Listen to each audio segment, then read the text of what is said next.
I still remember the taste of rain the night she threw me out. No suitcase, no warning, just her voice, sharp, final, telling me to get out of the house I helped build into a home.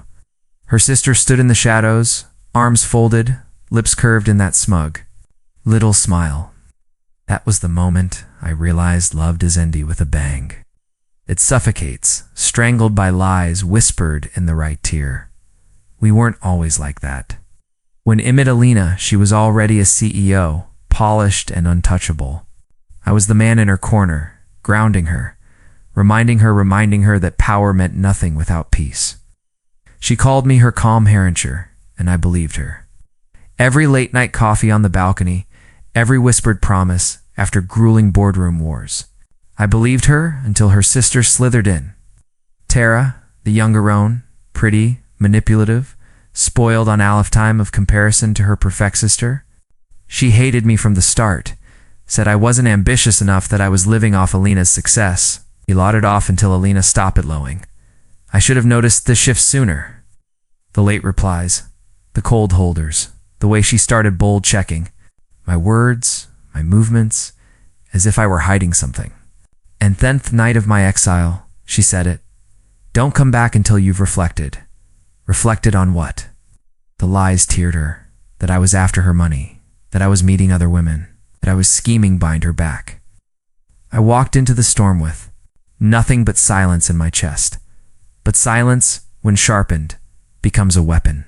Pain gave me clarity. 3 weeks. That's all it took for me to turn Hergum inside out. First, I dug. Tara left traces. She was careless. A trail off texts to Alina, conveniently deleting half of her own replies, but I knew how to retrieve them. Single. Call to an old friend in IT security, and the missing pieces fell into my hands. Thestory shifted. Tara wasn't protecting Alina. She was positioning herself. Her goal wasn't to save her sister from me. It was to isolate her, break her down, and get her claws deeper into the company. Second, I prepared. I contacted me lawyer, the one who owed me favors. We drafted divorce papers, quiet and clean, but we built them like a lodegin. Clauses designed to protect me, to expose fraud if necessary. Third, I waited. Timing is everything in war. Thekkel came on the 21st day, her voice war softer than before. Have you reflected? I almost laughed. Reflected. Yes. Wonnery betrayal on. Every misplaced addressed. On the fact that her love could be swayed by a serpent's whisper. We agreed to meet at her office.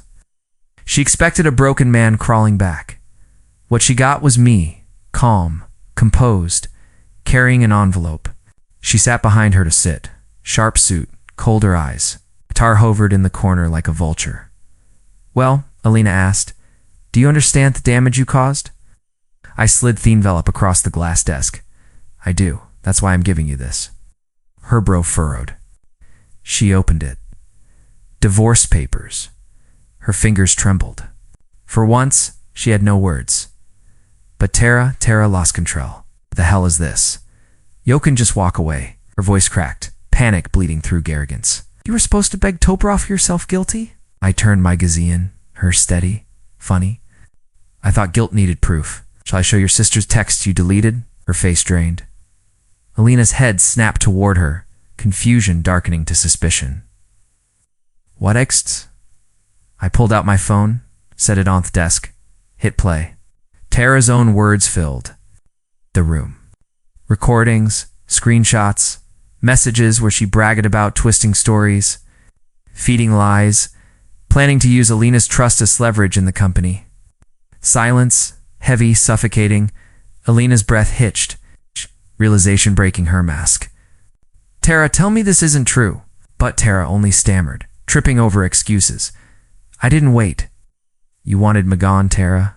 Congratulations, but I don't crawl. I don't beg. I don't stay where. I'm not trusted. I stood, for the first time in weeks. Felt taller than both of them. The fallout was immediate. Alina's empire depended on perception. The idea that her judgment was flawless, her circle unshakable. And here she was, played by her own blood, discarding the man who'd stood beside her when boardrooms plotted against her. The next week, whispers spread in the company. A leaked recording here, an email there. People learned the CEO's sister had manipulated her into destroying her marriage.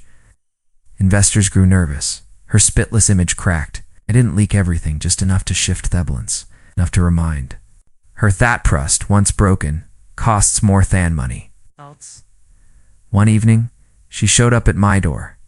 No driver, no jewelry, just Alina, eyes rimmed red, voice struck off command. I made a mistake, she whispered.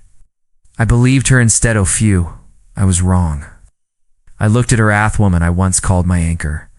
Once Ato's words would have been enough. Now they were ashes. You taught Mesamething, I said quietly, that love without.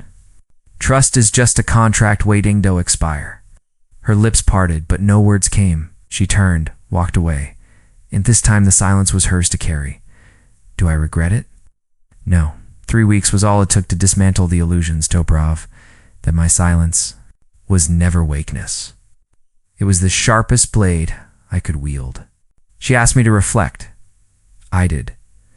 And what I saw in that reflection was a man who deserved better than betrayal, dressed as love. Now when I close my eyes, I don't see the storm that night. I see Tarara's face cracking Gunder, the weight of her own lies. I Selena finally realizing the cost off trusting the wrong person. And I see myself walking away, not broken, not bitter, just free, because revenge isn't how we fire and fury. Sometimes it's a paper slid across a desk. Sometimes it's silence weaponized. And sometimes it's simply leaving them to choke on the truth.